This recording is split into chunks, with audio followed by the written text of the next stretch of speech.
আসসালামু আলাইকুম, সবাই কেমন আছেন? আলহামদুলিল্লাহ, আমরা অনেক ভালো আছি। আজকে আমি পোয়া মাছ রান্না করব। পোয়া মাছ রান্না করার জন্য প্রথমে আমি একটা হাঁড়িতে তেল গরম করব। তেল গরম করার পরে তার মধ্যে আমি পেঁয়াজ কুচি, রসুন বাটা, পেঁয়াজ বাটা দিয়ে কিছুক্ষণ নেড়ে ছেড়ে তার মধ্যে একটু পানি দিয়ে নেড়ে ছেড়ে দেব।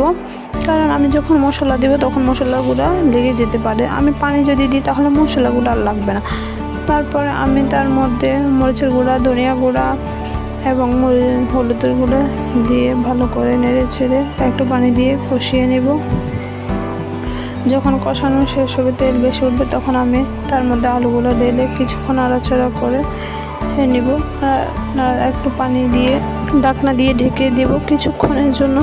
তারপরে তার মধ্যে আমি মাছগুলো দিয়ে দিব, দিয়ে নাড়াচাড়া করে কিছুক্ষণ ডেকে রাখবো।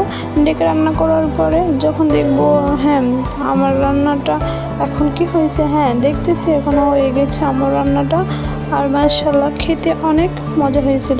যারা পোয়া মাছ পছন্দ করেন তারা ভিডিওতে কমেন্ট এবং লাইক শেয়ার